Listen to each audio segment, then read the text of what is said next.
Graduation పూర్తయిందా? 8+ తో dream career start చేయండి. జపాన్లో జాబ్, 2 లక్షల జీతం. Welcome to I dream. Health talks with Vijitha కార్యక్రమానికి స్వాగతం. ప్రస్తుతం మనతో పాటు ఉన్నారు general consultant doctor V Aditya Ranganath గారు. ఇప్పుడు వారితో మాట్లాడేద్దాం. నమస్తే అండి. నమస్తే అండి. ఎలా ఉన్నారు? బాగున్నాను మ్యామ్, థ్యాంక్ యూ. అయితే షుగర్ చాలా పెద్ద సమస్యగా మారిపోతుంది. చిన్నపిల్లల నుంచి పెద్దవాళ్ళ వరకు చాలా మందిలో చూస్తున్నాం. ఆహార రీత్యా కొంతమందికి వస్తే, జెనెటిక్స్ పరంగా కొంతమందికి, ఏదేమైతేనేంటి అందరిలో ఈ సమస్య అయితే ఎక్కువగా. ఇంట్లో నలుగురు ఉంటే ఇద్దరికి ఈ సమస్య చూస్తూనే ఉన్నాం. ఒకవేళ షుగర్ని రివర్స్ చేయాలి అంటే గనక అవకాశం ఉందంటారా? ఉంటే గనక ఆ టిప్స్ ఏంటో తెలియజేయండి. సో ఇప్పుడు డయాబెటీస్ వచ్చింది, లేకపోతే బీపీ వచ్చింది, థైరాయిడ్ వచ్చింది, లేకపోతే వాట్ ఎవర్, ఇదివరకు మనం విన్నది ఏంటి అని అంటే ఒక్కసారి వస్తే లైఫ్ లాంగ్ అది తగ్గడానికి ఆస్కారం లేదు. సో మనం ఏం చేయొచ్చు, కంట్రోల్లో పెట్టుకోవాలి. సో డ్రగ్స్, అదే మన మెడిసిన్ తీసుకుంటాము, రెగ్యులర్గా ఆపకుండా తీసుకుంటే కంట్రోల్లో ఉంటుంది కాబట్టి భయపడాల్సిన అవసరం లేదని చెప్తారు. అయిపోయింది, అది అక్కడతో అయిపోయింది. బట్ ఇప్పుడు రీసెంట్ అంటే చాలా ఇయర్స్ నుంచి మనకి తెలిసిందే ఏంటి అని అంటే వీటన్నిటిని కూడా మనం రివర్స్ బ్యాక్ చేసుకోవచ్చు. కాకపోతే ఆ పద్ధతి తెలియక, చాలా మంది అవేర్నెస్ లేక ఇంకా అదే భయంతో ఇప్పటికీ ఉన్నారు. అంటే ఒక్కసారి వస్తే తగ్గదు, మనం ఖచ్చితంగా టాబ్లెట్స్ మీద బ్రతకాలి లైఫ్ లాంగ్. సగం ఆ థాటే ఇంకా అనారోగ్యం తీసుకొస్తుంది అనమాట. సో అసలైన నిజం ఏంటి అని అంటే డయాబెటీస్ని కూడా మనం రివర్స్ చేసుకోవచ్చు ఖచ్చితంగా. అంటే నేను చెప్తుంది రివర్స్ అంటే పూర్తిగా డయాబెటీస్ అసలు లేకుండానే మనం ఫర్దర్గా మనం జీవించవచ్చు, మన లైఫ్ లీడ్ చేయొచ్చు. అవకాశం ఖచ్చితంగా ఉంది. అంటే ఆరోగ్య సూత్రాలు పాటించడం వల్లనే. ఏంటండి మరి అవి? సో మెయిన్గా ఇప్పుడు డయాబెటీస్ రావడానికి కారణం ఒకటి ఇన్సులిన్ రెసిస్టెన్స్. సరే, ఇన్సులిన్ రెసిస్టెన్స్ అంటే ఏం లేదండి, ఇప్పుడు మనం ఎక్కువసార్లు తీసుకుంటాం, డే మొత్తంలో ఎక్కువసార్లు తినడం, లేదా ఏదైనా మధ్యలో గ్యాప్స్లో మళ్ళీ ఇప్పుడు లంచ్, డిన్నర్, పొద్దున్న బ్రేక్ఫాస్ట్కి మధ్యలో మళ్ళీ ఏదైనా టీ, ఏదో కాఫీ అలవాటు ఉంటుంది, లేదంటే ఇంకేదైనా స్నాక్స్ తింటాం. ఇలాంటి అలవాటు ఎక్కువ అయిపోయి ఏంటి అని అంటే మనం ఏది తిన్నా ఏది తాగినా, అంటే వాటర్ తప్పిస్తే మిగిలిన ఏం తీసుకున్నా మన బాడీలో ఇన్సులిన్ ప్రొడక్షన్ జరుగుతుంది. సో టైప్ 2 డయాబెటీస్ అంటాం ఏంటి, ఇన్సులిన్ ప్రొడక్షన్ ఉంటుంది మన బాడీలో, జనరేట్ అవుతుంది, కానీ ఆ కణాలు సరిగ్గా ఇన్సులిన్ని యూజ్ చేసుకోలేకపోతున్నాయి. దాన్ని టైప్ 2 డయాబెటీస్ కింద పరిగణిస్తున్నారు. ఒకవేళ ఇన్సులిన్ ప్రొడక్షనే లేదు బాడీలో, మన ప్యాంక్రియాస్ సరిగ్గా పనిచేయట్లేదు, అందులో ఐలెట్స్ ఆఫ్ లాంగర్హాన్స్ అని ఒక కణాలు ఉంటాయి, దాని నుంచే మనకి ఇన్సులిన్ వస్తుంది. సో ఇన్సులిన్ సరిగ్గా ప్రొడక్షన్ లేదు అని అంటే అది టైప్ 1 కింద మనం పరిగణిస్తున్నాం. చిన్నపిల్లల్లో కూడా టైప్ 1 అది చూడొచ్చు. సో ఇప్పుడు ఇన్సులిన్ ప్రొడక్షన్ జరిగి మనం తిన్న ప్రతిసారి మన గ్లూకోజ్ లెవెల్స్ ఏదైతే ఉందో అది మేనేజ్ చేయడానికి ఇన్సులిన్ ప్రొడక్షన్ జరిగి, అంటే స్పైక్ అయ్యి అది కంట్రోల్ తీసుకొచ్చి మళ్ళీ అది ఇన్సులిన్ తగ్గి ఆ స్పైక్ తగ్గి మళ్ళీ మనం తింటున్నాం, మళ్ళీ పెరుగుతుంది కదా. ఇలా అస్తమాను పెరిగి తగ్గడం వల్ల మన బాడీ అలవాటు పడిపోతుంది ఆ ఇన్సులిన్, సెట్ అయిన ఇన్సులిన్ లెవెల్కి. సో ఇన్సులిన్ రెసిస్టెన్స్ వచ్చేస్తే ఏమవుద్ది, ఇదే గ్లూకోజ్ని, అంటే రోజువారీ తినే సేమ్ అదే మోతాదు ఒక గ్లూకోజ్ని మనకి ఇప్పుడు మెటబలైజ్ చేయాలి అని అంటే ఇన్సులిన్ ఈ మోతాదుకి మించి ఇంకా ఎక్స్ట్రా ప్రొడక్షన్ జరగాల్సి వస్తుంటుంది అనమాట. అంటే ఈ లెవెల్కి అది కంట్రోల్కి రావట్లేదు, దాన్నే ఇన్సులిన్ రెసిస్టెన్స్ అంటున్నాం. సో మనం చేయాల్సిన పని ఏంటి అంటే ఇన్సులిన్ రెసిస్టెంట్ తగ్గించి ఇన్సులిన్ సెన్సిటివిటీ మనం పెంచుకోవాలి ఒకటి. తర్వాత ఆహారంలో చిన్న మార్పులే, అంటే ఇప్పుడు డయాబెటీస్ మనం ఇది చేయాలి అని అంటే సరే ఏముంది రైస్ మానేయండి అని చెప్తారు, అంతే కదా, మాకు చాలా ఇబ్బంది, మేము చేయలేము అని అంటారు. అలా ఏం కాదు, కొన్ని పద్ధతులు ఉన్నాయి, నేను చెప్తాను ఇప్పుడు ఖచ్చితంగా. అది పాటిస్తే ఏకంగా డయాబెటీస్ చక్కగా కంట్రోలే కాకుండా రాబోయే రోజులు, అంటే మీకు ఫస్ట్ 3 months 4 months కంట్రోల్ తెచ్చుకుంటారు. ఆ పైనుంచి మనకి టార్గెట్ ఏంటి అని అంటే మనం వాడుతున్న మెడిసిన్ నెమ్మదిగా డోస్ తగ్గించుకోగలగాలి. అంటే తగ్గించగలగాలి అంటే ఆటోమేటిక్గా మనకి లెవెల్స్ తగ్గితే యాజ్ ఏ మీ డాక్టర్ కానీ మేము కానీ తగ్గించగలుగుతాం కదా. తగ్గించిన తర్వాత దీన్ని పూర్తిగా రివర్స్ బ్యాక్ చేసుకొని నార్మల్ లైఫ్, అంటే ఆ ఫుడ్ని తీసుకుంటూ చక్కగా మనం ఎలాంటి ట్రీట్మెంట్, అంటే ఈ డ్రగ్స్ తీసుకోకుండా ఉండడం. మళ్ళీ అది తగ్గిపోయిన తర్వాత మళ్ళీ పంచదార తినేస్తాం, మైదా పిండి తినేస్తాం, గోధుమ పిండి తినేస్తాం, లేకపోతే ప్రాసెస్డ్ ఫుడ్ తినేస్తాం. అంటే అసలు అదే మెయిన్ ప్రాబ్లం. అంటే high saturated fats, high carbohydrates ఉండడం వల్లనే మనకు వస్తుంది. ఇది వరకు వాళ్ళకి, అంటే మన పెద్దలకి అప్పట్లో ఎందుకు రాలేదంటే వాళ్ళు ఇవేం తీసుకోలేదు కాబట్టి వాళ్ళకి రాలేదు. సో మనం అది ఫుడ్డే ఇది ఫుడ్డే కదా, ఏదో నార్మల్ లైఫ్, అంటే తగ్గిన తర్వాత మళ్ళీ తినేయొచ్చు అన్న వాళ్ళకి ఇది ఆన్సర్ చెప్తున్నా. సో అది కాదు, నార్మల్గా మీరు రైస్ తీసుకోవచ్చు, రైస్ పూర్తిగా మానే అవసరం లేదు, కాకపోతే రైస్తో పాటు కొన్ని తీసుకోవాల్సి ఉన్నాయి. సో చూడండి సింపుల్ టెక్నిక్, హై కార్బోహైడ్రేట్స్ తీసుకోకూడదు, హై కాంప్లెక్స్ కార్బోహైడ్రేట్స్ తీసుకోకూడదు, తర్వాత హై సాచురేటెడ్ ఫ్యాట్స్ తీసుకోకూడదు. సో ఇవి తప్పిస్తే మరి మిగిలిన ఆప్షన్ ఏంటి? కొంతమంది ఇక్కడ ఏం చేస్తారంటే కార్బోహైడ్రేట్స్ తీసుకోకూడదు అన్నారు కాబట్టి పూర్తిగా కార్బోహైడ్రేట్స్ని తగ్గించేస్తున్నారు, అంటే నో కార్బోహైడ్రేట్ ఫుడ్ అంటారు, అలా వెళ్ళిపోతున్నారు, కీటో డైట్స్ అని. అలా వద్దు.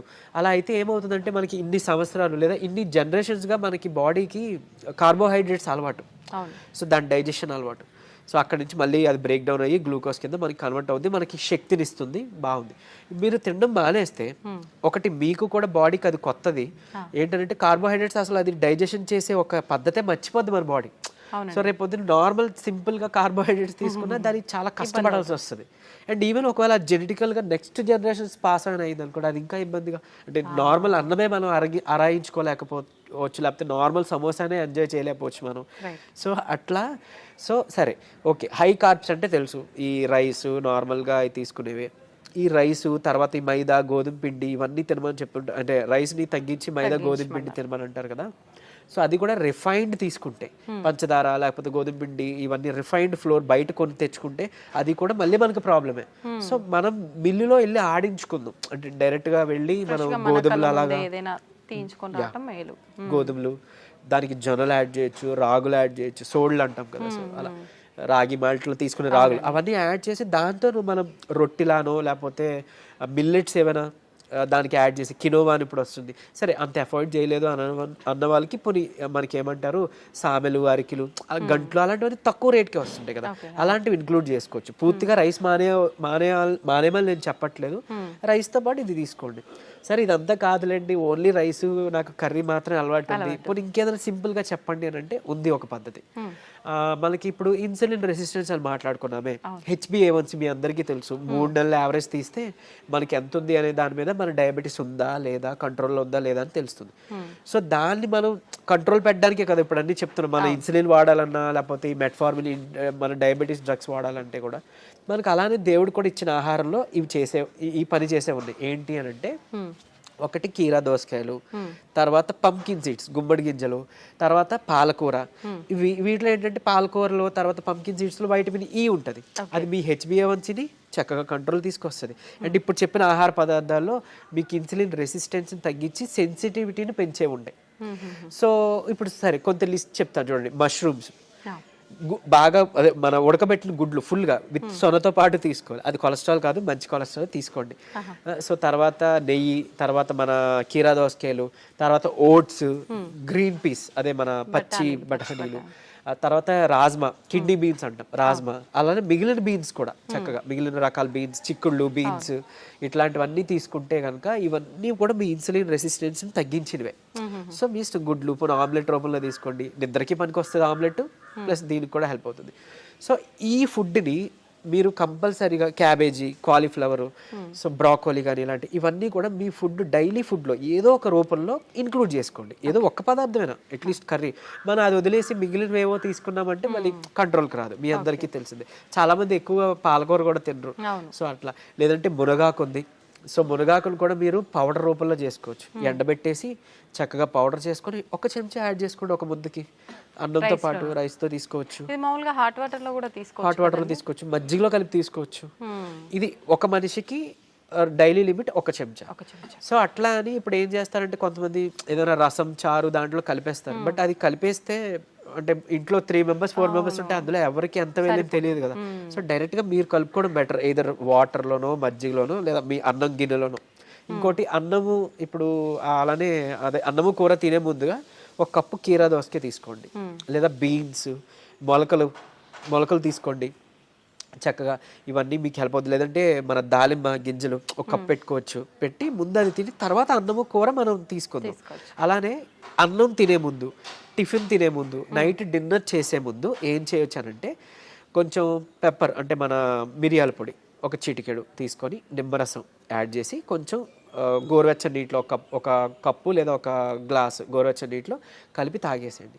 ఎందుకు అనంటే ఇప్పుడు ఈ పెప్పర్లో ఉండే పైపరిన్ అనేది మన ఏమంటారు యాక్టివ్ ఇంగ్రీడియంట్, మెడిసినల్ వాల్యూ ఉండే ఇంగ్రీడియంట్. ఇది మన లివర్లో ప్యాంక్రియాస్లో అదే ఎక్కడి నుంచి అయితే ఇన్సులిన్ వస్తుందో అందులో అక్కడ డైజెషన్ ఎంజైమ్స్ని వాటిని కూడా మంచిగా ఇది ఏమంటారు మెటబాలైజ్ చేస్తుంది. కరెక్ట్గా మెటబాలిజం బాగా జరిగి ఎంజైమ్స్ అన్ని మంచిగా ఫంక్షన్ అయ్యేలా చేస్తుంది. సో తర్వాత ఇంకొకటి మోర్ ఓవర్ ఈ ఏవైతే కాంప్లెక్స్ కార్బోహైడ్రేట్స్ మన హై కార్బ్స్ అన్నాం కదా దాన్ని బాగా కరెక్ట్గా డైజెషన్ జరిగేలాగా మెటబాలైజ్ అయ్యేలాగా ఇది హెల్ప్ చేస్తుంది. అండ్ ఈవెన్ మన పోషకాలు ఏవైతే ఉన్నాయో ఆకుకూరలోనో లేకపోతే మనం తీసుకునే ఫుడ్లోనో అవి మన వంట పట్టడం అంటాం కదా మన అబ్జార్ప్షన్ అవి అబ్జార్బ్ చేయడానికి ఈ పైపర్ ఈ పెప్పర్ మన మిరియాలు పొడి చాలా బాగా హెల్ప్ చేస్తుంది. సో ఈ రూపంలో తీసుకున్నారనుకోండి మీరు తిన్న తర్వాత పెరిగే షుగర్ లెవెల్స్ కంట్రోల్కి వస్తాయి. అండ్ ఈవెన్ మనకి లోపల ఫంక్షనింగ్ బాగా మెరుగుపడుతుంది. ఇకపోతే డయాబెటీస్ రివర్సల్ గురించి వద్దాం. సో నేను ఇప్పుడు చెప్పింది 3 to 4 months చేస్తే ఖచ్చితంగా మీ షుగర్ లెవెల్స్లో చాలా వరకు మీకు తగ్గడం మీరే గమనించుకుంటారు. మీరు ఇంత అద్భుతంగా పనిచేస్తుందా అని అంటారు. ఎందుకనంటే చాలా మందికి ఒకటి ఉండిపోయింది సైకలాజికల్గా, అంటే drugs like what ever medicine మాత్రమే మెడిసిన్, ఫుడ్ అంటే జస్ట్ ఆహారం మాత్రమే. అసలు కాదు.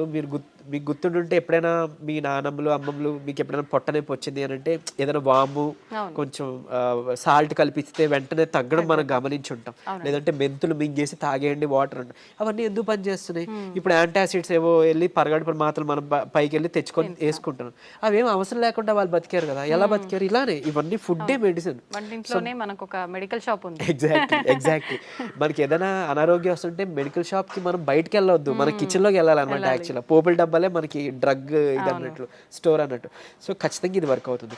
అండ్ మోర్ ఓవర్ అంటే ఇప్పుడు మన బెర్రీస్ నుంచి ప్లాంట్స్ నుంచి ఎక్స్ట్రాక్ట్ చేసిన బెర్బరిన్ అనేది ఒక సప్లిమెంట్ ఉంటుంది ఆబ్వియస్లీ.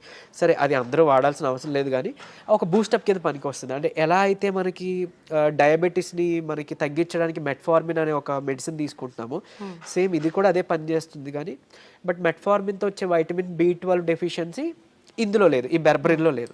సరే ఓకే, అవైలబుల్ ఉన్న వాళ్ళు వాడుకుంటారు, అందరూ ఇది వాడాలని రూల్ లేదు. కానీ బట్ ఈ సింపుల్ టిప్స్ పాటించండి, ఇది ఒకటి. తర్వాత ఖచ్చితంగా ఒక 5 minutes వాకింగ్ ఉంటే చాలు. 5 minutes వాకింగ్ అంటే తిన్న తర్వాత ఒక 10 నిమిషాలలో 5 minutes వాకింగ్ చేస్తే చాలు.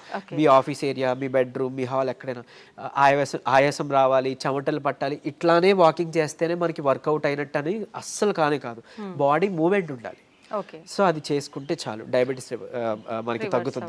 రివర్స్కి చెప్పుకున్న ఇందాక ఇంగ్రీడియంట్స్ ఉన్నాయి కదా, పంకిన్ సీడ్స్ అవ్వచ్చు, మన HbA1c కంట్రోల్ చేసి ఇన్సులిన్ సెన్సిటివిటీ పెంచేవి, ఇవి మీరు చేసుకుంటే 3 to 4 months ఖచ్చితంగా రివర్స్ అయిపోతుంది. ఇప్పుడు చాలా మంది మనం చూస్తూ ఉంటామండి, జామకాయ ఆకులు, లేత చిగుర్లు అని చెప్పి, లేదు అంటే తిప్పతీగ అని చెప్పి, ఇలాంటి కొన్ని ఆకులతో వేణిల్లో వేసి మరిగించిన వాటర్ తాగుతుంటారు షుగర్ ఉన్న వాళ్ళు. ఇది వర్క్ అవుతుంది అంటారా? యాక్చువల్గా ఇప్పుడు జామాకులు ఉన్నాయి కదా, లేత తీసుకొని ఒక 4 ఆకులు మనం వేడి నీటిలో వేసి మరిగించి కషాయంలా తీసుకొని ఉదయం సాయంత్రం లేదా ఒక పూట అట్లీస్ట్ పరగడుపునైనా కానీ తాగితే కనుక అమోఘంగా ఆ రోజే పెరిగిన షుగర్ లెవెల్స్ తగ్గిపోయాయి. సో నేను ప్రీవియస్ వీడియోలో జామాకులు కషాయం గురించి చెప్పినప్పుడు చాలా మంది ఫోన్ చేసి అంటే ట్రై చేసి చక్కగా ఫస్ట్ నమ్మారు, ట్రై చేసి ఒక 2 daysలో వాళ్ళు ఫోన్ చేసి సార్ అంటే మాకు 1 day 2 dayలోనే ఇంత బాగా పనిచేస్తుంది, కంటిన్యూ చేయొచ్చు అంటారా, ఎక్కువ కాలం అన్నారు. బేసిక్గా చేయొచ్చండి, చేసుకోండి అని చెప్పారు.